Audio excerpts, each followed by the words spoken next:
జంగారెడ్డిగూడెం పట్టణంలో విశాల సహకార పరపతి సంఘం ఎల్ఎస్సిఎస్ నూతన పాలక వర్గం ప్రమాణ స్వీకార కార్యక్రమం అత్యంత ఘనంగా జరిగింది. ఈ కార్యక్రమానికి ముఖ్య అతిథిగా చింతలపూడి ఎమ్మెల్యే సొంగ రోషన్ కుమార్ హాజరై కొత్తగా ఎన్నికైన త్రిసభ్య కమిటీ సభ్యులతో ప్రమాణ స్వీకారం చేయించారు. సొసైటీ అధ్యక్షుడిగా టీడీపీ నాయకుడు మానికల్ల నాగేశ్వరరావు బాధ్యతలు స్వీకరించారు.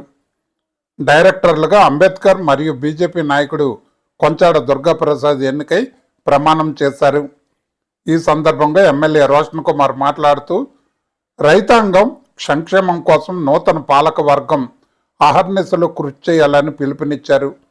అధ్యక్షుడిగా ఎన్నికైన మానికల్ నాగేశ్వరరావు మాట్లాడుతూ రైతులకు సకాలంలో రుణాలు అందేలా కృషి చేస్తానని, తనను ఈ పదవికి ఎంపిక చేసినందుకు ఎమ్మెల్యే రోషన్ కుమార్కు కృతజ్ఞతలు తెలిపారు. ఈ వేడుకలో పరిమి సత్తిపండు, రాజాన పండు, సూరిబట్ల బుజ్జి, ఆచారి, న్యాయవాది మానికల్ సూరిబాబు, రావూరి కృష్ణ, పట్టణ అధ్యక్షుడు కొండ్రేడి కిషోర్, తూటికుంట రాము, గుమ్మడి చిన్నప్రసాద్, సీనియర్ టీడీపీ నాయకుడు మండవ లక్ష్మణరావు వంటి ప్రముఖులతో పాటు సొసైటీ కార్యదర్శి, సిబ్బంది, జనసేన, బీజేపీ, టీడీపీ నాయకులు పెద్ద ఎత్తున పాల్గొన్నారు.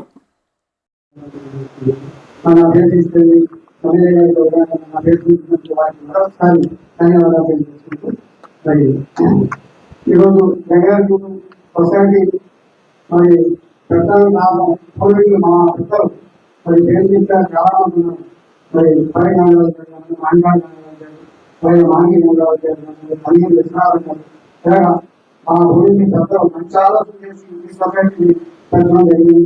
మరి వాళ్ళందరూ పెట్టినటువంటి వాటిలో మరి మిగతా రైతులందరూ కలిసి సొసైటీ అభివృద్ధి చేసినందుకు పేరు పేరులో ధన్యవాదాలు తెలియజేసుకున్న రైతులందరికీ.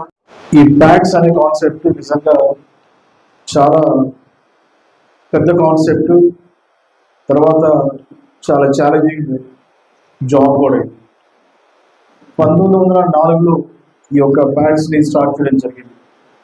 Primary agriculture cooperative credit societies.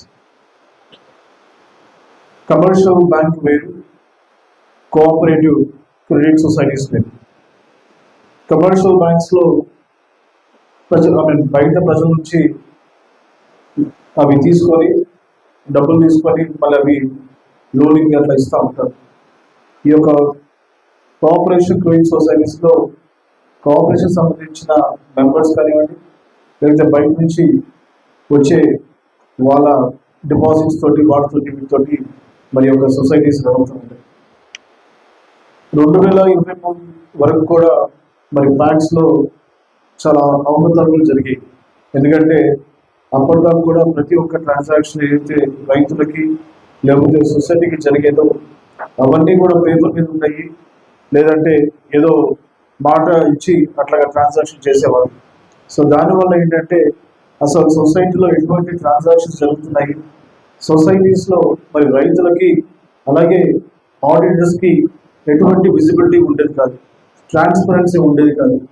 అప్పుడు 2023లో సెంట్రల్ గవర్నమెంట్ ఏం చేసిందంటే ఒక 63,000 ప్యాక్స్ని సెలెక్ట్ చేసి దేశమంతా 2,500 కోట్ల పైగా ఖర్చు పెట్టి అంతా కూడా కంప్యూటరైజ్ చేయడం జరిగింది.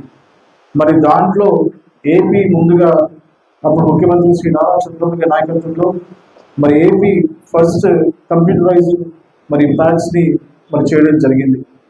దాని తర్వాత ప్రతిదీ కూడా మరి ఆన్లైన్లోనే ట్రాన్సాక్షన్స్ జరుగుతూ వస్తున్నాయి.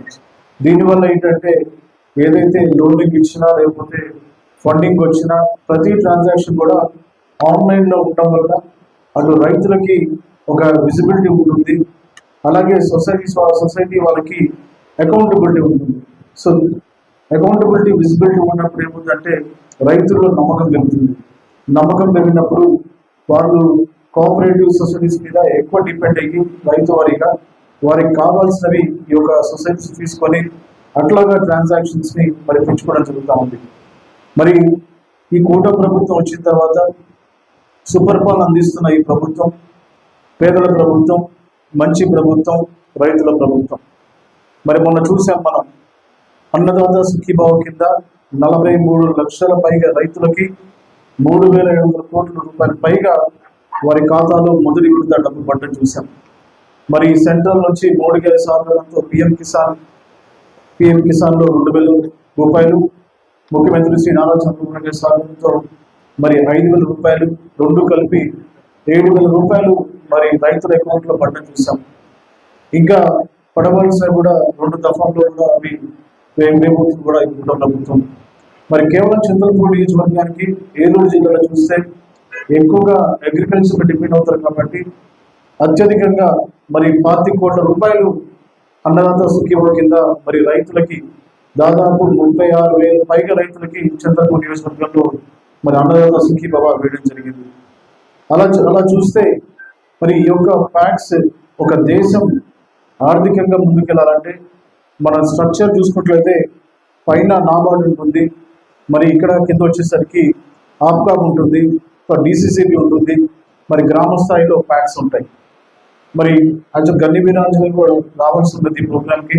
వారికి వేరే ప్రోగ్రామ్ ఉండడం వల్ల వారు రాలేకపోయారు. కానీ మరి కొత్తగా ఎన్నికైన 3-man కమిటీకి వారు మరి శుభాకాంక్షలు చెప్పడం జరిగింది. మనకి అదృష్టం ఏంటంటే రాప్కామ్ చైర్మన్గా గన్ని వీరాంజలి గారు ఉన్నారు. మరి వారు కొన్ని సొసైటీ సంబంధించి స్వేరింగ్ ఇన్ సర్వీస్ ప్రమాణ రావడం జరిగింది.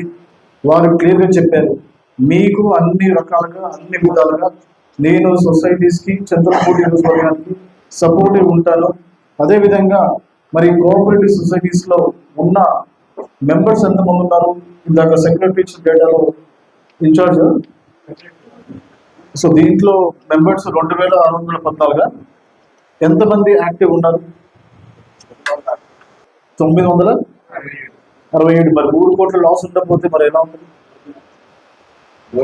సో మీరు ముఖ్యంగా కొత్త 3-man కమిటీ మరి చైర్మన్ గారు చేయాల్సింది ఏంటంటే ఎవరైతే మెంబర్స్గా ఉన్నారో ఇన్యాక్టివ్ ఉన్నారో వారిని మీరు యాక్టివేట్ చేయించాలి.